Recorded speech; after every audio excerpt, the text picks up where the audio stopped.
So without any further ado, I'd like to introduce Wouter Verhelst from NBD. Thank you. So that's me. Welcome to Belgium, welcome to FOSDEM, welcome to my talk. Just a short question, what's NBD? Anyone in the room who hasn't heard of the abbreviation yet? Nah, I didn't think so. Well, you could think of NBD as, if you talk to an HP guy, they will say, well, that's a support thing where you go next business day, which is not what I'm talking about here. You could, if you talk to a Twitterer, they go, NBD, that's no big deal, which is true as well, but also not what I'm talking about here.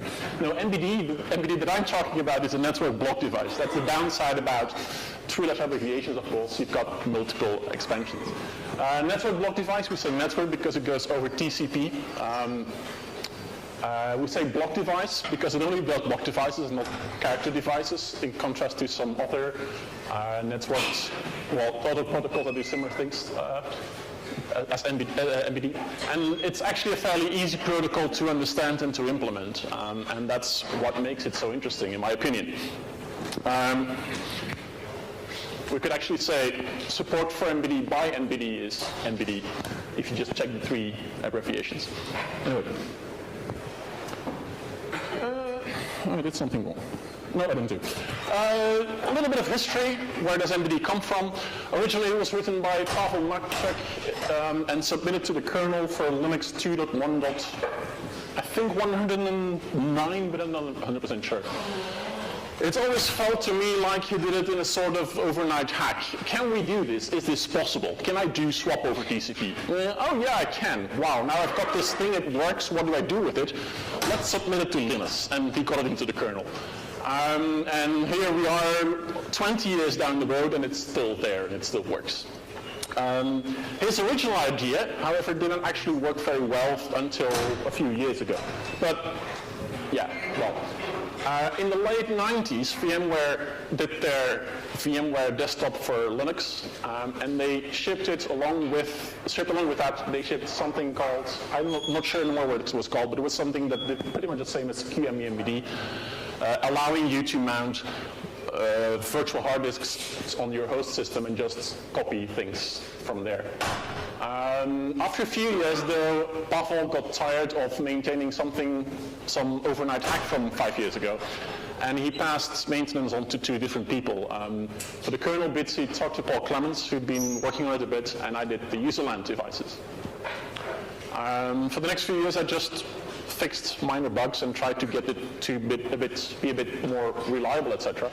And at some point, I managed to convince the LTSP guys that NBD might be something useful for them because they didn't use disks themselves either, and they were swapping to NBD to network, originally NFS, where NBD was written for that, so it was interesting. We also added the disconnect command because before that, all we had was write and read, and that was it. You couldn't do anything more than that. A few years later, we added named exports. Before the named exports, you could connect to a port, and if you wanted to export a second device, you had to open a second port, which was not very useful. In 2011, I finally sat down and wrote down the entire protocol spec. Like, this is how things work. Before that, people had to look at the code. Many people did that. It wasn't that difficult, but you still had to look at the code. Doing that certainly got people to understand it better and add more features to it. Paolo Bonzini certainly came up with a patch to add trim, which does mark specific blocks in the device as no longer active, so you can just discard them from disk. We added flush and FUA to act as a point in time where we're sure that particular writes have been completed before we move on. Which is very useful if you're trying to implement a file system on top of NBD, etc., etc. 2014, some of the QEMU guys came back to me and said, look, we want to do some TLS with NBD, and originally they wanted to do an HTTPS style version where if you connect to the port, either you connect without TLS or you connect with TLS. But I prefer the start TLS approach for reasons I'll come back to later. Was that a question? Oh no, you're just waving to me. No worries. The implementation took a bit longer. the QEMU guys implemented the StartTLS spec in 2015, and this was actually the first time where a particular feature was implemented into another MBD implementation rather than mine first. So that was quite an interesting situation. I implemented StartTLS fairly recently, late December 2016. In 2015, we also added write zeros. We added structured replies to fix a problem that I'll come back to later. And Marcus Pageman in early 2015 took over for the kernel. 2016 and early this year, we added some more options, opt-info and opt-go, which allow you to figure out information about the device. We added the ability to add multiple connections to improve performance. And Josef Basik of Facebook has been taking over MBD implementation because apparently Facebook is now considering to use it for some of their internal things. I don't know the details there. Let's just go back a bit to 2003. At this point, iSCSI was fairly new. And MBD is actually older than iSCSI, which not many people know. But it was not very mature at the time. I mean, like I said, we only had read and write requests. And there was a Chinese guy who asked on an IP storage mailing list somewhere how MBD compares to iSCSI. And he got a response from a guy named Andre Hedrick. I don't know him, maybe he's in the room, maybe he's not. If you are, say hi to me. This is just a short quote, but the mail is much longer. If you have the time, you should just check the URL here. What it says here is, MBD totally lacks and will never have the ability to be easily managed in this market space. MBD is not iSCSI, it is not enterprise SAN, it is not a serious solution for SAN, it will not be adopted as SAN, it is useful in its free and open source environment, it's a great undergraduate project for SAN. I'm hoping to be able to show to you that while this may have been true at the time, it's not so much true anymore today. How does MBD compare to iSCSI? iSCSI really is a transport for SCSI. With iSCSI, you just talk SCSI over TCP. But essentially, the iSCSI standard describes how you embed SCSI commands into TCP, which means you have an HBA driver in iSCSI, which then just throws everything on the network. And then at the other end, you have an iSCSI server, which translates it back to the local hard disk through a block layer. MBD does not have such a general HBA driver. The MBD driver itself is just a layer higher. What that means is that MBD has a higher level of abstraction than does iSCSI. And the type of commands you would send over MBD are much simpler in general than the iSCSI ones. It does mean that implementing a hardware iSCSI server, where you just attach disks and it allows you to access those disks over the network, is easier than an MBD server. But implementing an MBD server is not all that hard, actually. So, a little more in-depth comparison between MBD and iSCSI. The protocol document that describes how MBD works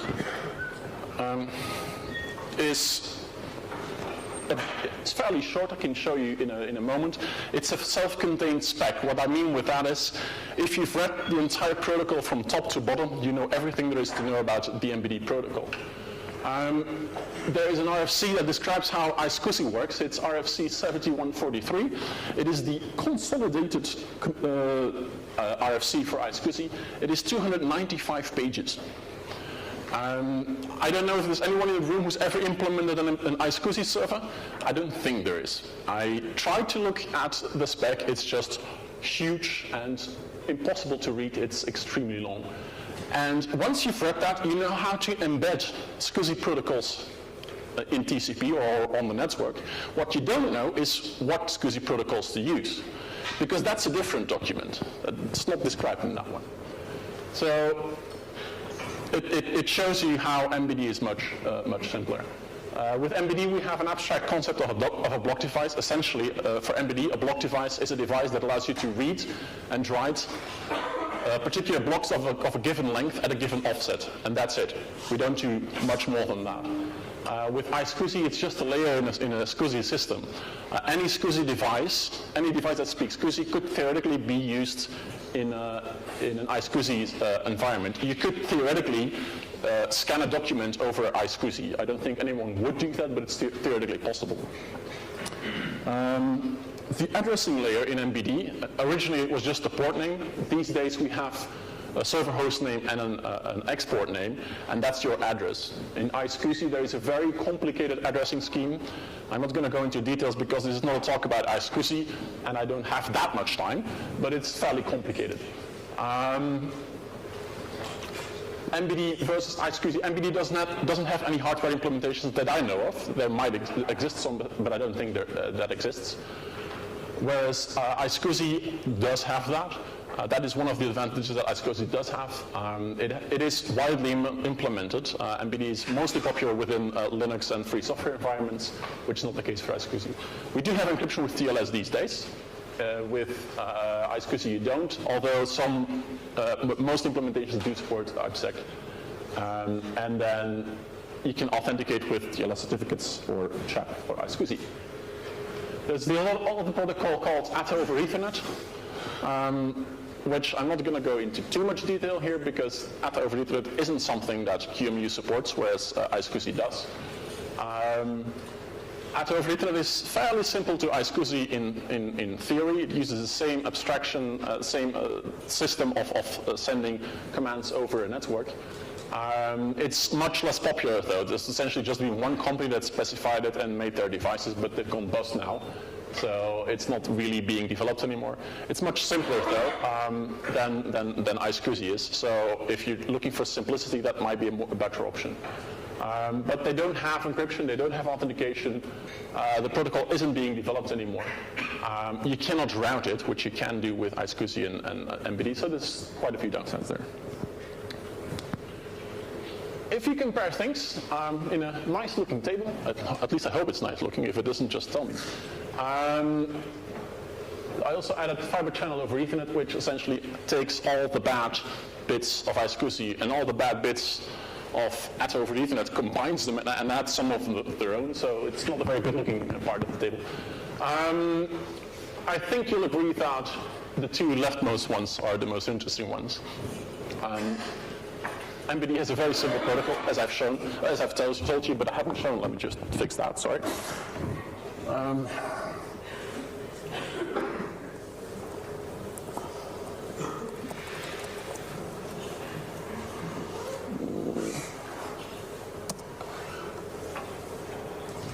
This is the protocol spec of MBD. It's a markdown file in the GitHub repository. It is a good read, but that's it. It's not that long. If you compare that to iSCSI, like I said, it's 295 pages of ASCII text, and then you've only just read how to embed it. So the MBD protocol is much simpler and much easier to understand. It's a self-contained standard, which is not true for any of the others. It's a routable protocol. It has authentication with TLS certificates, so not if you don't do TLS. It has encryption. It doesn't have hardware implementations. I'm going to get a bit of water here. It is still actively developed, which is also the case for iSCSI, and I don't know whether that's the case for fiber channel over Ethernet. It doesn't support non-disk devices, but and this is what makes it very interesting. There is a QEMU client as well as a QEMU server implemented that does MBD. This is not the case for any of the other protocols. We do have an iSCSI client, so if you want to boot a QEMU virtual device from an iSCSI device, that's perfectly possible. But if you want to export a device from QEMU, you can only use MBD for that. And this is what makes it so interesting for virtualization. Modern QEMU allows you to export a device while your VM is running. And we've been adding a few features that make it possible to synchronize two devices, one MBD device on a remote QEMU machine and one device locally, so you can live migrate your backend storage while the VM is running. For that, we've had to add a few features, and I'll come back to that in a minute. There are a few implementations of MBD that are free and open source, and I've listed them here. Well, I've listed most of them here. There are still a few more, but I can't list them all. The topmost one is mine. It's MBD Server, which is the reference implementation, as well as the Linux kernel itself, which only implements the client for obvious reasons. QEMU implements client and server. There is an alternative implementation by a Japanese person. I've never met him, and I forget the name again. Called XNBD. He does his own thing. He hasn't implemented most of the recent features, but it did implement a few features of its own. And it is actually being used by a particular cloud storage provider called Scaleway. Now, if you get a machine on their system, they're using XNBD. There's also MBD Kit, which was written by Richard Jones of Red Hat. It's part of libguestdev, and it allows you, with a very simple API, to implement an MBD server in like half an hour or something. So if you're using your own storage system that is not just a raw file, that is not a QEMU image thing, then MBD Kit might be just what you need to boot that boot a VM from that device. And finally, there's also Bidrig, which is an BSD clone. I think it's a fork of OpenBSD, I'm not entirely sure. And they implemented the MBD client side with the same API as Linux, so you can work on that as well. In my comparison that comes up here, I'm going to describe the most important implementations, which are the top 5, because Bidrig is fairly limited at this point in time.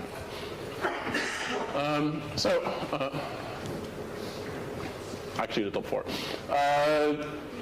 There are a few features that we have added fairly recently, and a few features that depend on the design of your system.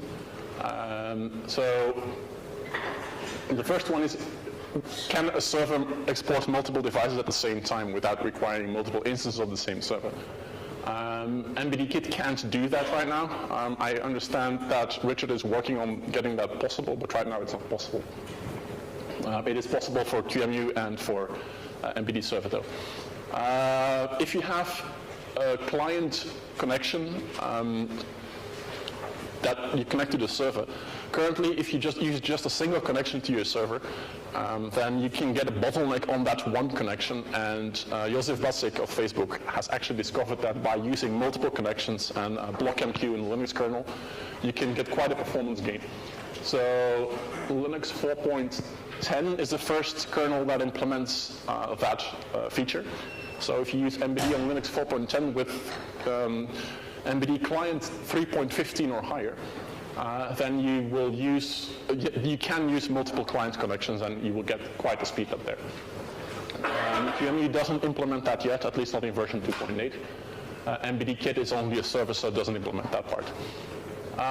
There is a write zeros command that we added recently by request of the QEMU developers. The point of that is that if you want to sync from one device to another, it is useful to first be able to say, okay, there's lots of zeros here. I don't want to actually send them all over the wire.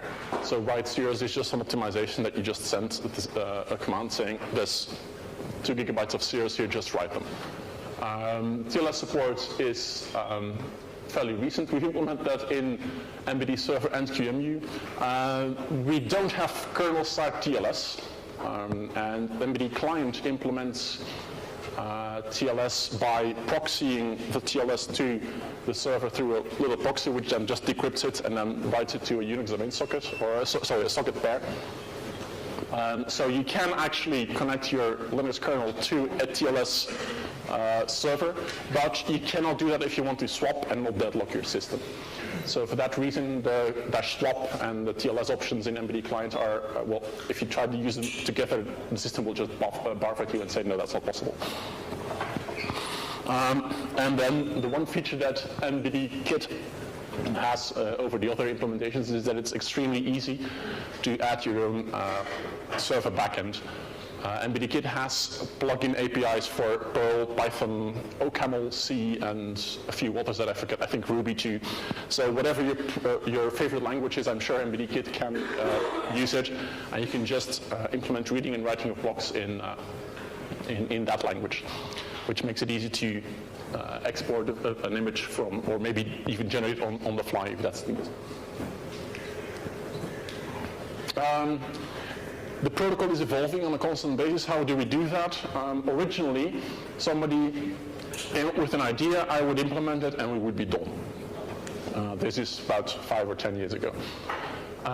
These days, though, before we implement a new protocol feature, there's extensive discussion on the mailing list.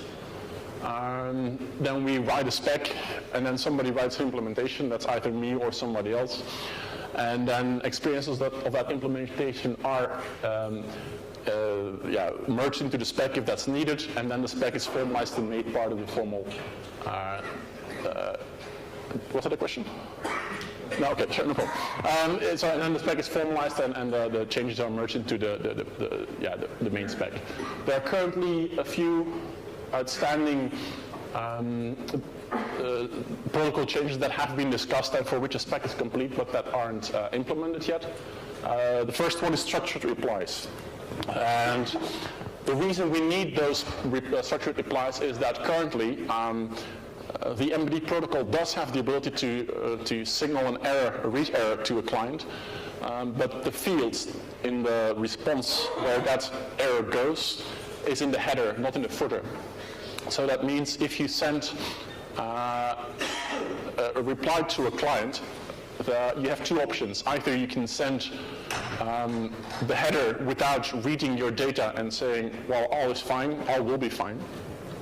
And then if you do actually encounter a read error, you have to drop the connection because he already said it will be fine. Or you have to allocate whatever memory the client asked for, which can be up to 2 to the 32 power, so 2 gigabytes, or for way too many memory. And then if send that to the client, which actually allows the client to DOS your server. So neither are really good options. And structured replies tries to fix that by allowing the server to split up the response into multiple blocks and having the ability to send errors at some later point in the reply. That way the client can recover from a read error, but in the worst case by signaling the read error to the user space, but at least it can recover from that, and that's a good thing. Based on that structured reply, we've also added a block status option, which is something really cool. This was added by request of Virtuoso and a few backup companies, which allows us to send metadata. And the spec is very careful not to define what this metadata is. It just allows you to define the metadata context, and then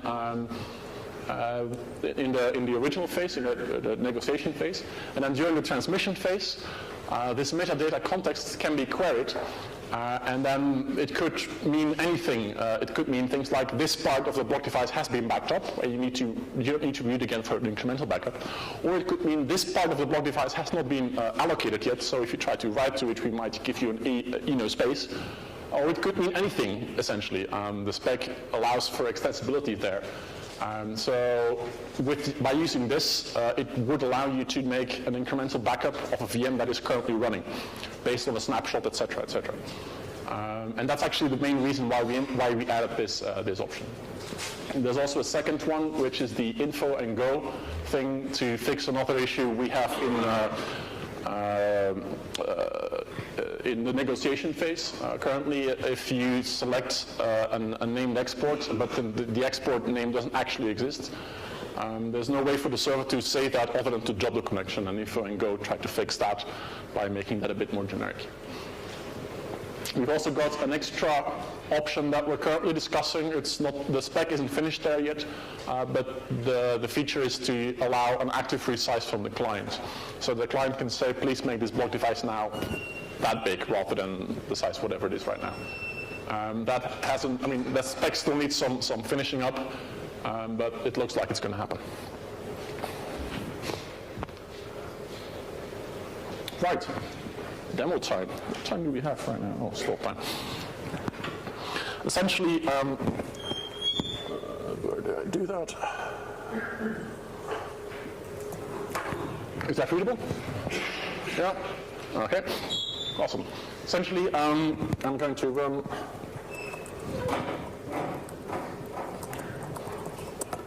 it shows me the exports that my, server has. This is my laptop, so I'm just exporting a few test devices that I do development with. The first one is called test. The second one is called test2. And the third one is called Mac image. I don't even remember what that was supposed to be. But the first one actually contains an installation of a system. So,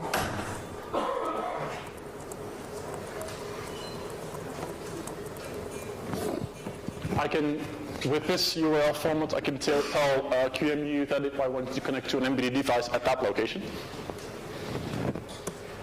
Sorry, of course, I have to use the right command.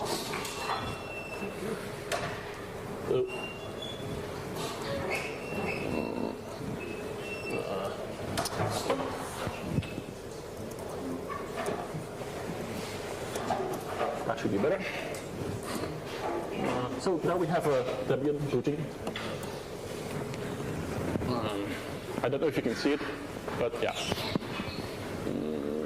Blah, blah, blah, blah.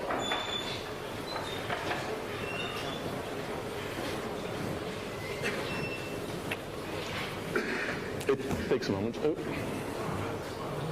Yeah, it's there. It's just too big for the screen right now, I think. Yeah, that's. It doesn't fit on this small screen, but there we are. Looks like a Linux system booting. And this is running over NBD. Currently, it's just using an NBD server with a simple raw file as a backend. But since the server runs in user space, it could essentially be anything. You could have something that just uses a tarball and exports from the tar file and does magic there. You can do anything you want, really. And that's the end of my talk. Are there any questions?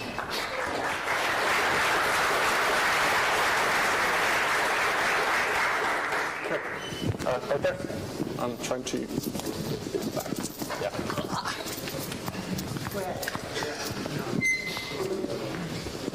Okay. So probably a very stupid question, but how stable is it? How stable is this? Could I run this in a production environment? I know of at least. Well, I didn't say this. The LTSP guys, they used NBD as part of their system. The LTSP got used by Debian Edu, which got used by the Estremadura folks, and they run it on 80,000 desktops without many issues. I think you can say it's quite stable. Yeah, definitely. This was 2008, 9, 10-ish, so yeah. Okay, thanks. Also, the Scaleway guys use it in production on their entire infrastructure, and it seems to work fine for them. So, yeah, you can use it in production, definitely. Please do. Yeah, there's one over here as well. I was wondering, regarding the overhead of this, performance-wise, how much MBD is affecting actual performances? Performance. It's a very good question. And I actually did run a few tests. I ran iSCSI and ATA over Ethernet and NBD. 2 implementations of NBD. First on my home server, which runs ZFS on 5 devices and has a 1 gigabit network. And the second time at a customer site where they run ZFS on 14 disks and have a 10 gigabit link between the 2 nodes. and I could not see any difference between the four protocols. Well, nothing statistically significant, really. There were some differences, but I don't think it has performance issues as compared to iSCSI. It looks fine to me, but I couldn't get, I tried to make a graph for that and add it to my talk, but I couldn't show it in a reasonable way, so I couldn't do that. But I can give you the numbers if you're really interested. All right? Anyone else? You had a question earlier too. We have one here. One there, okay, sure, go ahead. I was actually going to ask about latency, not just bandwidth.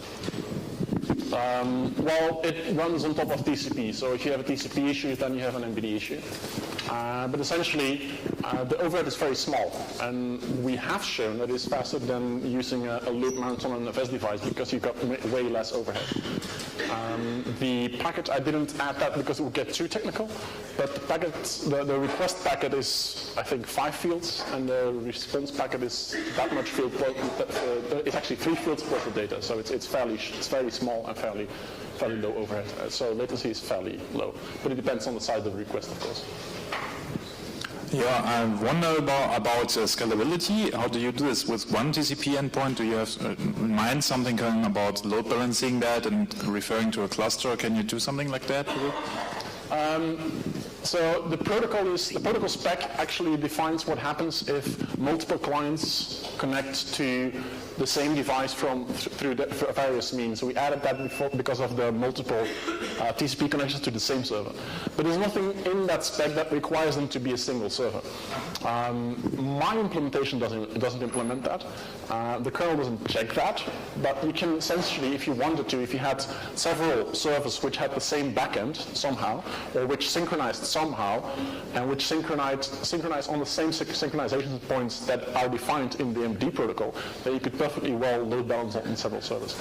I'm not aware of an implementation that does that, but there's nothing theoretically that would stop you from doing so if you wanted that. Right? Right?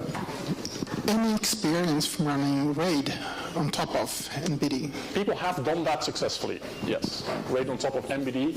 You can use software RAID on top of MBD, and actually the MD RAID maintainer in Debian has done that at some point. I don't think for a very long time, but it's possible to tell the MD RAID layer in the kernel to say only use this device as if all else fails. So if you do that to the MBD device and not to the local disk device, then you can use it as a sort of weird way to back up things. But it works. Go ahead. I think I ran into a problem that the client doesn't get some kind of a serial number like a normal disk has. Do you know what I mean? So on the client side, you've got the driver with the block device itself. And then there are means to read out the serial number of a real disk. And I think the protocol doesn't support this somehow, or the service should generate some, I don't know, random. There is indeed no way to export a disk serial device through MBD, because MBD doesn't do disks, essentially. It just exports a block device with the size of an offset. If you have a real need for that in some way, I'm sure we can come up with some protocol extension to do that, but currently we don't have that. What I do know, though, is that there are some protocols like NFSv4, 4.1, there you have a serial number on the block device, and that should theoretically work with that too. But no, it doesn't add a serial number. We could easily add it if we wanted to. It's not a problem. Go ahead. If you resize the source image file or block device, does that propagate through to the client's kernel, or do you need to do something special?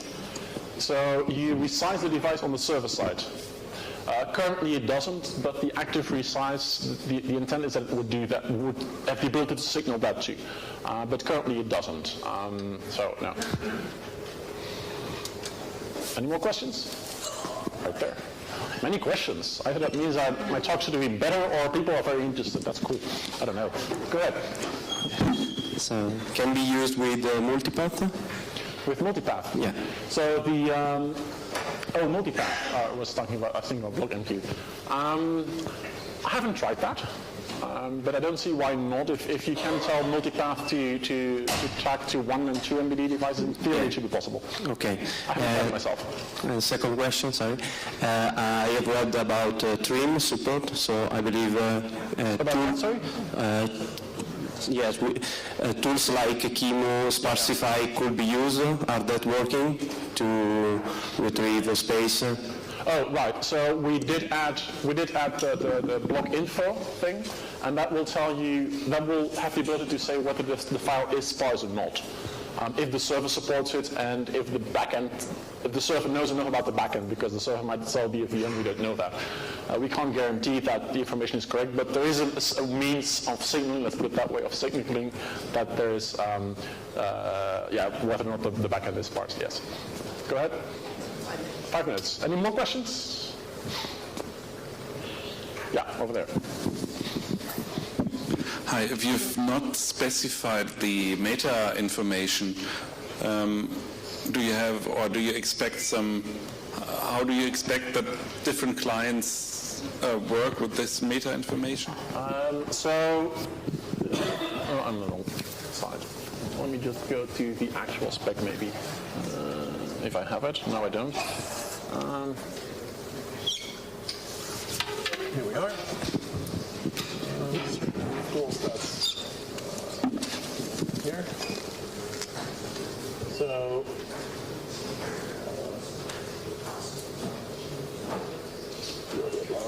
blah, blah, blah. No, we're too far already. Anyway, so essentially the idea is you negotiate a metadata context during the negotiation phase. And the metadata context is a namespaced string. So you say this namespace can be QEMU, can be spec, can be base, whatever. Column, and then something in that namespace. So the namespace should have its own spec somewhere, and that will define how it works.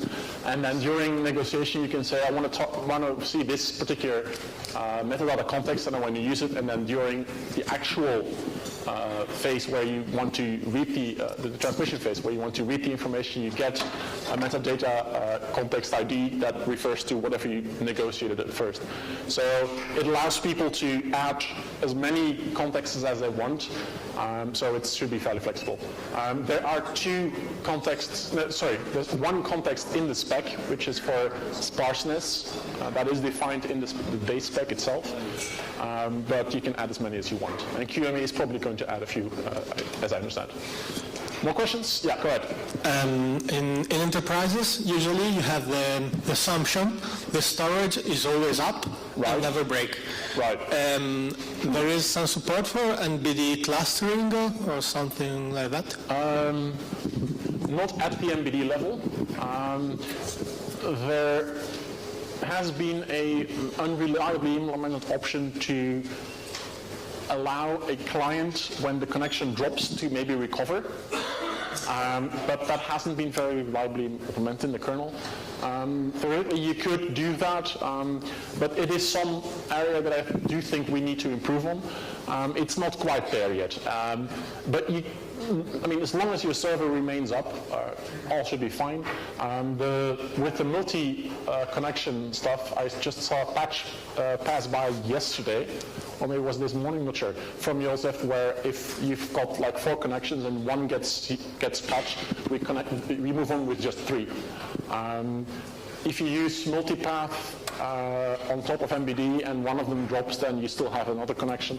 So there's a few options there, but essentially it's not been well defined what happens if the connection drops unexpectedly. The answer is don't drop it, but yeah. More questions? Did you arrive of 2 MBD devices? That should be perfectly fine. Yeah. No more questions? Almost out of time too, so I'm going to leave it at that then. Thank you for your attention. Thank you for your interesting questions. See you next time.